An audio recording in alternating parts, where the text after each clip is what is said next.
బీజేపీలోనే పురంధరేశ్వరికి వ్యతిరేకంగా కొంతమంది కోవట్లు తయారయ్యారా? వారు రాజమండ్రిలో పురంధరేశ్వర్ గారిని ఓడించేందుకు ప్రయత్నాలు చేస్తున్నారా అంటే అవుననే సమాధానం ఇస్తున్నారు కొంతమంది రాజకీయ విశ్లేషకులు. ఇక ఇదే అంశానికి సంబంధించి మనతో మాట్లాడేందుకు ప్రముఖ రాజకీయ విశ్లేషకులు, ప్రముఖ సీనియర్ జర్నలిస్ట్ సిఎస్ రావు గారు మనతో ఉన్నారు. సార్తో మాట్లాడదాం.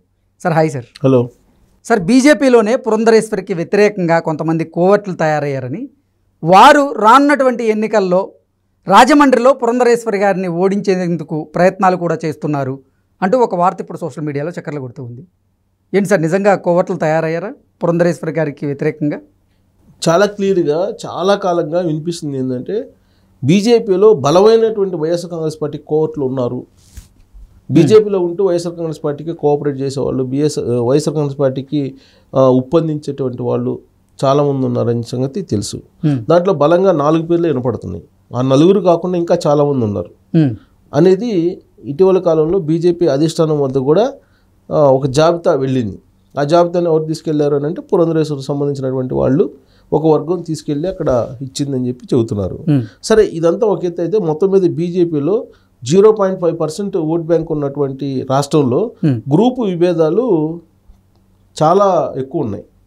అసలు పార్టీ ఓటింగ్ పర్సంటేజే 0.5%, ఆల్మోస్ట్ 1% లోపలే ఉంటుంది ఆ పార్టీకి. కానీ అనివార్య కారణాలతోటి ఆ పార్టీతో పొత్తు పెట్టుకోవాల్సి వచ్చింది, కూటమిగా ఏర్పడాల్సి వచ్చింది. అయినప్పటికీ కూడా ఆ పార్టీలో గ్రూపులు మాత్రం తారాస్థాయిలో ఉన్నాయి. అధికార పక్షంలో కన్నా విపక్షంలో కన్నా కూడా ఎక్కువగా దాంట్లో తారాస్థాయిలో ఉన్నాయి. ఆడ ఎన్ని గ్రూపులు ఉన్నాయంటే, ఒకటి షురుడు బీజేపీ గ్రూపు, ఒకటి BJP YSR Congress party group, బీజేపీలో ఉన్న వైఎస్ఆర్ అంటే జగన్ గ్రూపు, ఇంకోటేమో తెలుగుదేశం పార్టీ గ్రూప్ అంటే చంద్రబాబు నాయుడు గ్రూప్. ఇట్లా 3 రకాల గ్రూపులు ఉన్నాయి ఆడ.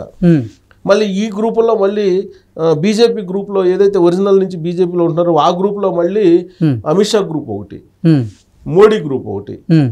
వీళ్ళందరూ కాక ఉదయం పూట ఏమో బీజేపీలో ఉండేవాళ్ళు కొంతమంది, మధ్యాహ్నం పూట వైఎస్ఆర్సీపీలో ఉండేవాళ్ళు కొంతమంది, అదే వాళ్ళు మళ్ళీ రాత్రిపూట తెలుగుదేశం పార్టీలోకి ఉండేవాళ్ళు కొంతమంది అంటూ కూడా కొన్ని వార్తలు వస్తున్నాయి. అలాంటి పరిస్థితి ఉంది బీజేపీలో.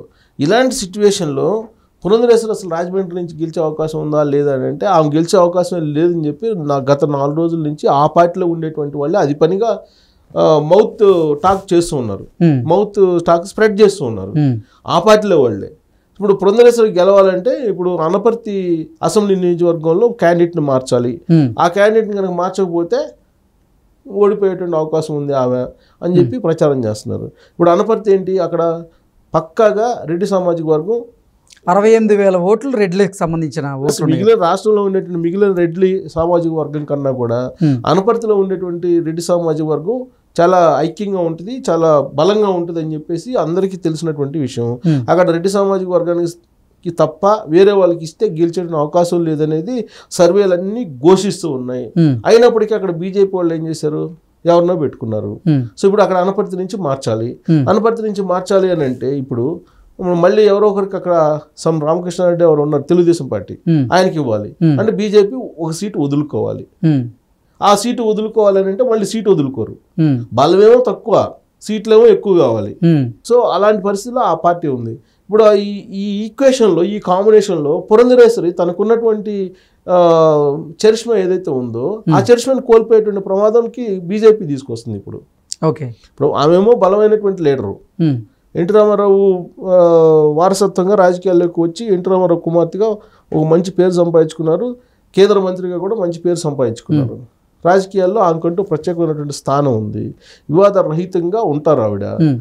ఇన్ని గుడ్ క్వాలిటీస్ ఉన్నటువంటి లీడర్ని బీజేపీ వాళ్ళు సరైనటువంటి సమయంలో సరైనటువంటి ప్లేస్లో వాళ్ళు ఉపయోగించుకోలేనటువంటి సిచ్యువేషన్లో ఉన్నారు అని అంటే ఇంకా బీజేపీ ఆంధ్రప్రదేశ్లో ఎలా మనుగడ సాగించగలదు, అసలు సాగించడానికి అవకాశం ఉందా? నువ్వు మొత్తం కూడా ఆపరేషన్ మొత్తం కూడా రాజమండ్రి వ్యవహారం మొత్తం కూడా కడప నుంచి నడుపుతున్నారు. కడప నుంచి అంటే జగన్మోహన్ రెడ్డి నడుపుతున్నారు. సో అక్కడ జగన్మోహన్ రెడ్డి మొత్తం తెర వెనుక మొత్తం నడుపుతున్నప్పుడు బీజేపీ అభ్యర్థులు ఎలా గెలుస్తారు? బీజేపీ ఎక్కడైతే పోటీ చేస్తుందో అక్కడేమో వైఎస్ఆర్ కాంగ్రెస్ పార్టీ గెలిచే అవకాశం ఉందని చెప్పేసి ఇప్పుడు రాజకీయ వర్గాల్లో చాలా బలంగా నడుస్తున్నటువంటి చర్చ. ఇప్పుడు రఘురామకృష్ణ రాజకీయమో నరసాపురం లేకుండా చేశారు. నరసాపురం లేకుండా చేసి అక్కడ బీజేపీ గెలిచే అవకాశం ఉందా? గెలిచినా కానీ ఏదో నామినల్ మెజార్టీతో గెలిచే అవకాశం ఉంది, కానీ గెలుస్తుందా లేదా తెలియని పరిస్థితి. డైలమాలో. అదే రఘురామకృష్ణరాజుకి ఇస్తే డ్యామ్ షూర్గా గెలిచేటువంటి సీటు కదా అది, దాన్ని వదులుకున్నారు. ఇప్పుడు కడప, రాజంపేటలో అక్కడ కిరణ్ కుమార్ రెడ్డికి సంబంధించి ఏదో ఆయన ప్రయత్నాలు ఆయన చేస్తున్నారు. తిరుపతిలో వైఎస్ఆర్ కాంగ్రెస్ పార్టీ నుంచి వచ్చిన వరప్రసాద్ని తీసుకున్నారు. వైఎస్ఆర్ కాంగ్రెస్ పార్టీ పనికిరారు, లీడర్షిప్ ఆయన పనికిరాదు, ఆయన రాజకీయవేత్తకు పనికిరాడని చెప్పి పక్కన పడేసినట్టు వరప్రసాద్ని తీసుకొని పార్టీలోకి తిరుపతి లోక్సభ స్థానాన్ని ఇవ్వడం జరిగింది. అంత పరిస్థితి ఏమొచ్చింది బీజేపీకి? ఆల్రెడీ అక్కడ రత్నప్రభ వాళ్ళ కుమార్తె ఉన్నారు కదా అక్కడ. అవును. ఇలా అభ్యర్థుల ఎంపికలు. ఇప్పుడు మళ్ళీ అనకాపల్లి సరే ఆయన ఏదో గెలుస్తాడని చెప్పి తాజాగా అంటున్నారు. బట్ కడప నుంచి అక్కడికి వెళ్ళి నాన్ లోకల్ వాళ్ళని ఎలా అక్కడ పెడతారనేది ఇంకోటి వినిపిస్తుంది. అయితే ఆయనకి పాజిటివ్ పాయింట్ ఏంటంటే తెలుగుదేశం పార్టీ ఒకవేళ బీజేపీలో ఉన్న తెలుగుదేశం పార్టీకి సంబంధించిన ఫేసే కనపడుతుందట ఆయనది. సో కాబట్టి తెలుగుదేశం వాళ్ళు కొంత కోఆపరేట్ చేస్తారు కాబట్టి ఆయన ఏదో బయటపడతారని చెప్పి అంటున్నారు. ఆ ఒక్క స్థానం తప్ప ఇప్పుడు రాజమండ్రిలో పురంధరేశ్వరి కూడా ఎదురైతే పరిస్థితికి బీజేపీ సిచ్యువేషన్ తీసుకొచ్చింది అని అంటే కడప రాజకీయం నడుస్తున్నట్టే కదా. కడప రాజకీయం తెర వెనుక బీజేపీని నడిపిస్తున్నట్టే కదా. దానికి ఎవరు కర్త కర్మ క్రియ అనేది మనం ఆలోచిస్తే బీజేపీలో ఉన్నటువంటి వైఎస్ఆర్ కాంగ్రెస్ పార్టీ కోట్లే కదా. అంటే ఇప్పటికైనా సరే ఆ అనపర్తిని మార్చేసి, ఆ నరసాపురం మార్చేసి, ఆ కడపను కూడా మార్చేసి, కడపలో ఏదన్నా బీజేపీ వాళ్ళు తీసుకొని అక్కడ నరసాపురం ఇచ్చేసి కడపలో అడిచేసి, అవసరమైతే ఒంగోలు నుంచి మళ్ళీ బీజేపీ కాకపోతే ఒంగోలు అయినా అడ్జస్ట్ చేసుకోవచ్చు. ఒంగోలు లోక్సభ స్థానాన్ని బీజేపీ తీసుకొని బీజేపీ నుంచి పోటీ చేయించవచ్చు ఎవరొకరిని. తెలుగుదేశం పార్టీ గెలిచేటువంటి స్థానాలను తీసుకొని కూటమిని బలహీనపరచడం అనేది ఎందుకు? ఇప్పుడు అనపర్తిని తీసుకొని ఏం చేస్తారు వాళ్ళు? అసలు సీట్ల షేరింగ్లో సర్దుబాటులో ఎక్కడైతే తెలుగుదేశం పార్టీ బలంగా ఉందో అక్కడ తీసుకున్నారు వీళ్ళు. ఇప్పుడు జనసేన పరిస్థితి అదే. జనసేన పరిస్థితి కూడా అలానే చేశారు కూటమి. ఇప్పుడు ఢిల్లీలో ఏదో చేస్తారు, మద్దతుగా ఉంటారు కూటమికి అని చెప్పి అనుకున్నారు. ఇప్పుడు తీరా ఆయనకి ఇప్పుడు జనసేనకి గ్లాస్ గుర్తు వస్తుందా లేదనేటువంటి సందేహం. ఇప్పుడు ఆ గ్లాస్ గుర్తు మీద ఫైట్ చేస్తున్నారు. ఇప్పుడు గ్లాస్ గుర్తు గెజిట్ కూడా వచ్చిందని చెప్పి అంటున్నారు. న్యూస్ కూడా వచ్చింది జాతీయ ఛానల్స్లో, జాతీయ వెబ్సైట్స్లో. ఒకవేళ ఇప్పుడు జనసేనకు గనక గ్లాస్ గుర్తు రాకపోతే పార్టీ గుర్తుగా తర్వాత పరిస్థితి ఏంటంటే ఏం చెప్తారు సార్? ఇప్పుడు బీజేపీ ఆడుతున్నటువంటి అత్యంత డేంజర్ గేమ్ ఏదైనా ఉందంటే అది జనసేన మీద ఆడుతుందేమో అనిపిస్తుంది ఒక్కోసారి, తెలుగుదేశం పార్టీ కన్నా కూడా. ఎలా అంటే ఇప్పుడు గ్లాస్ గుర్తు మీద సందేహం వ్యక్తం చేశారు. సేమ్ తెలంగాణలో కూడా అదే సిచ్యువేషన్ వచ్చింది. తెలంగాణలో మాకు గుర్తుంది కదా, తెలంగాణలో గ్లాస్ గుర్తుకి ఎలాంటి ఇబ్బంది వచ్చిందో. సో ఆంధ్రాలో కూడా ఇప్పుడు వాళ్ళు ఏదో 6 నెలల ముందు అంటే నోటిఫికేషన్కి 6 నెలల ముందు ఏదో అప్లై చేయాలంట. అదేదో అప్లై చేయలేదు వీళ్ళు. సరే గెజిట్ అయితే ఇచ్చేశారు, ఫ్రీ సింబల్ కింద ఇచ్చేశారు గ్లాస్ని. ఇప్పుడు ఫ్రీ సింబల్లో ఉంది, దాని మీద ఏదో ప్రయత్నాలు చేస్తున్నారు. ఇప్పుడు ఒకవేళ గ్లాస్ గుర్తు ఇవ్వకపోతే మరి జనసేన పోటీ ఎలా చేయాలి? వాళ్ళు 21 మంది అసెంబ్లీ, అలాగే 2 లోక్సభ స్థానాలు, ఎవరు ఏ సింబల్ మీద పోటీ చేయాలి? అప్పుడు చాలా సింపుల్గా ఏం చెప్తారంటే, చెప్పే అవకాశం ఉంది అంటే మీరు బీజేపీ తరఫున పోటీ చేయండి, జనసేన విలీనం చేయండి అని చెప్తారు బీజేపీ వాళ్ళు.